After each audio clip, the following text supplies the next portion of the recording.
ನಮಸ್ಕಾರ ಸ್ನೇಹಿತರೆ, ಕೆಸಿಇಟಿ 2024 ಅಪ್ಡೇಟ್ಗೆ ನಿಮಗೆ ಸ್ವಾಗತ ಸುಸ್ವಾಗತ. ನೋಡಿ, ಇಲ್ಲಿ ಕೆಸಿಇಟಿ ವಿದ್ಯಾರ್ಥಿಗಳಿಗೆ ಇವತ್ತೊಂದು ಗುಡ್ ನ್ಯೂಸ್ ಇದೆ. ಎರಡು ಲೇಟೆಸ್ಟ್ ಆಗಿ ಒಂದು ಅಪ್ಡೇಟ್ಸ್ ಆದ್ರೆ ಬಂದಿದಾವೆ ಕೆಇಎ ಕಡೆಯಿಂದ. ವಿದ್ಯಾರ್ಥಿಗಳಿಗೆ ಇದು ತುಂಬಾನೇ ಇಂಪಾರ್ಟೆಂಟ್ ಅಪ್ಡೇಟ್ಸ್ ಮತ್ತೆ ಖುಷಿ ತರುವಂತಹ ಅಪ್ಡೇಟ್ಸ್ ಆಗಿದೆ. ಈ ಒಂದೆರಡು ಅಪ್ಡೇಟ್ಸ್ ಬಗ್ಗೆ ನಿಮಗೆ ಈ ವಿಡಿಯೋದಲ್ಲಿ ತಿಳಿಸ್ಕೊಡ್ತೀನಿ. ಎಲ್ಲರೂ ವಿಡಿಯೋ ಕೊನೆವರೆಗೂ ನೋಡಕ್ ಟ್ರೈ ಮಾಡಿ. ಅದಕ್ಕೆ ಮುಂಚೆ ಯಾರು ಚಾನಲ್ಗೆ ಇನ್ನೂ ಸಬ್ಸ್ಕ್ರೈಬ್ ಮಾಡ್ಕೊಂಡಿಲ್ಲ, ಈಗಲೇ ಚಾನಲ್ಗೆ ಪಟ್ ಅಂತ ಸಬ್ಸ್ಕ್ರೈಬ್ ಮಾಡ್ಕೊಳ್ಳಿ. ಮತ್ತೆ ವಿಡಿಯೋ ಒಂದು ಲೈಕ್ ಆದ್ರೆ ಕೊಡಿ. ನೀವು ಕೂಡ ಸಬ್ಸ್ಕ್ರೈಬ್ ಲೈಕ್ ಇಂದ ನಿಮ್ಗೆ ಇದೇ ರೀತಿ ಕಂಟಿನ್ಯೂಸ್ ಅಪ್ಡೇಟ್ಸ್ ಆದ್ರೆ ಸಿಗ್ತಿರುತ್ತೆ. ಈಗಾಗಲೇ ಯಾರು ಸಬ್ಸ್ಕ್ರೈಬ್ ಲೈಕ್ ಮಾಡಿ ವಿಡಿಯೋ ನೋಡ್ತಿದ್ರು ಎಲ್ಲರಿಗೂ ನನ್ನ ಒಂದು ಹೃದಯ ಪೂರ್ವಕ ಧನ್ಯವಾದಗಳು. ನೋಡಿ, ಈಗ ನಾನು ಡೈರೆಕ್ಟ್ ಟಾಪಿಕ್ ಗೆ ಬರ್ತೀನಿ. ಇಲ್ಲಿ ಕೆಸಿಇಟಿ ವಿದ್ಯಾರ್ಥಿಗಳಿಗೆ ಲೇಟೆಸ್ಟ್ ಆಗಿ ಎರಡು ಅಪ್ಡೇಟ್ ಆದ್ರೆ ಬಂದಿದೆ. ಈ ಒಂದು ಅಪ್ಡೇಟ್ ಅನ್ನು ಯಾವ ರೀತಿ ಚೆಕ್ ಮಾಡೋದಂದ್ರೆ ಕೆಇಎ ವೆಬ್ಸೈಟ್ ಗಾದ್ರೆ ಬನ್ನಿ. ನೀವು ಕೆಇಎ ವೆಬ್ಸೈಟ್ CET-online.karnataka.government.in ಅಂತ ಕ್ಲಿಕ್ ಮಾಡಿದ್ರು ಬರುತ್ತೆ ನಿಮ್ಗೆ ಸರ್ಚ್ ಅಲ್ಲಿ, ಅಥವಾ ಜಸ್ಟ್ ಕೆಇಎ ಅಂತ ಕೊಟ್ಟರು ಬರುತ್ತೆ. ನಿಮ್ಮೆಲ್ಲರಿಗೂ ಇದು ಆಲ್ರೆಡಿ ಗೊತ್ತಿರುತ್ತೆ. ಇಲ್ಲಿ 3 ಲೈನ್ಸ್ ಇರುತ್ತೆ. ಇಲ್ಲಿ ಪ್ರವೇಶ ಅಂತ ಇರುತ್ತೆ. ಯುಜಿಸಿಇಟಿ 2024. ನೋಡಿ, ಬಂದಿರುವಂತಹ ಮೊದಲನೇ ಅಪ್ಡೇಟ್ ಏನಂದ್ರೆ ಯುಜಿಸಿಇಟಿ 2024 ಸ್ಪಾಟ್ ರ್ಯಾಂಕ್ ಲಿಂಕ್ ಅಂತ ಇದಿದೆ.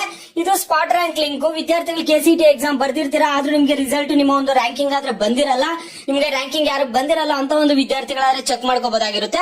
ಆ ಲಿಂಕ್ ಮೇಲೆ ಕ್ಲಿಕ್ ಮಾಡಿ ನಿಮ್ಮ ಒಂದು CET number hockey date of birth hockey submit ಕೊಟ್ರೆ ಸಾಕು, ನೀವು ಈಸಿಯಾಗಿ ಚೆಕ್ ಮಾಡ್ಕೋಬಹುದು. ಇದು ಮೊದಲನೇ ಅಪ್ಡೇಟ್. ಈಗ ಬಂದಿರುವಂತಹ ಎರಡನೇ ಅಪ್ಡೇಟ್ ತುಂಬಾ ಒಂದು ಇಂಪಾರ್ಟೆಂಟ್ ಅಪ್ಡೇಟ್ ಆಗಿದೆ ವಿದ್ಯಾರ್ಥಿಗಳಿಗೆ. ಸಿಇಟಿ 2024 ಆನ್ಲೈನ್ ಅಭ್ಯರ್ಥಿ ಕುಂದುಕೊರತೆ ಪೋರ್ಟಲ್ ಲಿಂಕ್. ನೋಡಿ, ಇಲ್ಲಿ ಅಭ್ಯರ್ಥಿ ಕುಂದುಕೊರತೆ ಪೋರ್ಟಲ್ ಲಿಂಕ್ ಅಂತ ನೀವ್ ಏನಂತ ಕೇಳ್ಬೋದು. ನೀವು ನಿಮ್ಮೆಲ್ಲರಿಗೂ ಡೌಟ್ ಬಂದೇ ಬರ್ತಿದೇನಪ್ಪ, ಹೊಸದಾಗಿದೆ ನೇಮು, ಏನಿದು ಅಂತ ನೀವು ಕೇಳೋದಾದ್ರೆ, ನೋಡಿ ಇಲ್ಲಿ ನಿಮ್ಗೆ ಏನಾಗುತ್ತಂದ್ರೆ ವಿದ್ಯಾರ್ಥಿಗಳಿಗೆ ನಿಮ್ಗೆ ಏನೇ ಡೌಟ್ಸ್ ಇರ್ಲಿ, ಏನೇ ಸಮಸ್ಯೆ ಇರ್ಲಿ, ನೀವು ಇಲ್ಲಿ ತಿಳಿಸಬಹುದಾಗಿರುತ್ತೆ. ಇದ್ರ ಮೇಲೆ ಕ್ಲಿಕ್ ಮಾಡಿ. ಈಗ ನಾನು ಲಿಂಕ್ ಮೇಲೆ ಕ್ಲಿಕ್ ಮಾಡಿ ಓಪನ್ ಆಯ್ತಲ್ಲ, ನಿಮ್ಗೆ ಏನೇ ಸಮಸ್ಯೆ ಇರ್ಲಿ, ಈಗ ನೆಕ್ಸ್ಟ್ ವೆರಿಫಿಕೇಶನ್ ಸ್ಲಿಪ್ ಡೌನ್ಲೋಡ್ ಮಾಡ್ಕೊಳಕ್ ಬಿಡ್ತಾರೆ, ವಿದ್ಯಾರ್ಥಿಗಳಿಗೆ ಡೌನ್ಲೋಡ್ ಆಗಲ್ಲ, ಸಮಸ್ಯೆ ಆಗುತ್ತೆ ಅಂತ ಒಂದು ವಿದ್ಯಾರ್ಥಿಗಳಿಗೆ ಏನೇ ಸಮಸ್ಯೆ ಆಗಿರ್ಲಿ, ನಿಮ್ಗೆ ಏನೇ ಸಮಸ್ಯೆ ಇರ್ಲಿ, ಆ ಒಂದು ಸಮಸ್ಯೆಯನ್ನ ಬಗೆಹರಿಸೋದಕ್ಕೇನೆ ಈ ಒಂದು ಲಿಂಕ್ ಆದ್ರೆ ಕೊಟ್ಟಿದ್ದಾರೆ. ನೀವು ಜಸ್ಟ್ ಏನ್ ಮಾಡ್ಬೇಕಾಗುತ್ತೆ ಅಂದ್ರೆ ಅದ್ರ ಮೇಲೆ ಕ್ಲಿಕ್ ಮಾಡಿದೆ. ನಾನು ಕ್ಲಿಕ್ ಮಾಡಿದ ತಕ್ಷಣ ಈ ತರ ಲಾಗಿನ್ ಟು ಕ್ಯಾಂಡಿಡೇಟ್ ಪೋರ್ಟಲ್ 2024 ಅಂತ ಬರುತ್ತೆ. ಇಲ್ಲಿ ನಿಮ್ಮ ಒಂದು ರಿಜಿಸ್ಟರ್ ನಂಬರ್, ಪಾಸ್ವರ್ಡ್ ಮತ್ತೆ ನಿಮ್ಮ ಒಂದು ಕ್ಯಾಪ್ಚಾ ಹಾಕ್ಬೇಕಾಗುತ್ತೆ. ಕ್ಯಾಪ್ಚಾ ಅಂದ್ರೆ ನೋಡಿ ಇಲ್ಲಿ C8TVN ಅಂತ ಇದೆಯಲ್ಲ, ಇದು ನನ್ನ ಮೊಬೈಲ್ ಅಲ್ಲಿ ಈ ರೀತಿ ತೋರಿಸ್ತಿದೆ. ನಿಮ್ಮ ಮೊಬೈಲ್ ಅಲ್ಲಿ ಒಬ್ಬೊಬ್ರು ಬೇರೆ ಬೇರೆ ತೋರಿಸುತ್ತೆ. ಒಂದ್ ವೇಳೆ ನಿಮ್ಗೆ ಇನ್ವ್ಯಾಲಿಡ್ ಕ್ಯಾಪ್ಚಾ ತೋರಿಸಿದಾಗ ಒಂದೊಂದ್ಸರಿ ಇಲ್ಲಿ ನಿಮ್ಗೆ ರಿಫ್ರೆಶ್ ತರ ಕಾಣ್ತಿರುತ್ತಲ್ಲ, ಅದ್ಮೇಲೆ ರಿಫ್ರೆಶ್ ಮೇಲೆ ಕ್ಲಿಕ್ ಮಾಡಿದ್ರೆ ನೋಡಿ ಈಗ ಬೇರೆ ಕ್ಯಾಪ್ಚಾ ಬಂತು.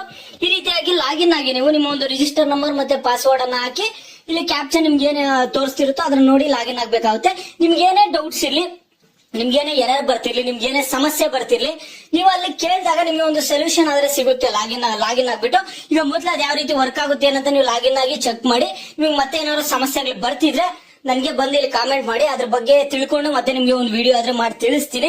ಮತ್ತೆ ನಿಮ್ಮೆಲ್ಲರಿಗೂ ಒಂದು ಅಪ್ಡೇಟ್ ಏನಂತ ಅಂದ್ರೆ, ಸಾಕಷ್ಟು ಕಾಮೆಂಟ್ಸ್ ಆದ್ರೆ ಬರ್ತಿರ್ತವೆ, ಎಲ್ಲಾ ಕಾಮೆಂಟ್ಸ್ಗೂ ರಿಪ್ಲೈ ಮಾಡೋದಕ್ಕಾದ್ರೆ ಆಗಲ್ಲ. ಈಗ ನಮ್ಮ ಚಾನಲ್ ಅಲ್ಲಿ ಯಾರು ಸ್ಪೆಷಲ್ ಮೆಂಬರ್ ಆಗಿ ಜಾಯ್ನ್ ಆಗಿರ್ತಾರೋ ಅಂತ ಒಂದು ವಿದ್ಯಾರ್ಥಿಗಳಿಗೆ ಕಾಮೆಂಟ್ಸ್ ಗೆ ರಿಪ್ಲೈ ಆದ್ರೆ ಸಿಗುತ್ತೆ. ಎಲ್ಲಾ ಕಾಮೆಂಟ್ಸ್ ಗೆ ನೋಡಿ, ಜಸ್ಟ್ 29 ರೂಪೀಸ್ಗೆ ನಮ್ಮ ಚಾನಲ್ ಸ್ಪೆಷಲ್ ಮೆಂಬರ್ ಆಗಿ ಜಾಯ್ನ್ ಆಗ್ಬೋದು. ನೋಡಿ ಯಾವ ರೀತಿ ಜಾಯ್ನ್ ಆಗೋದಂತ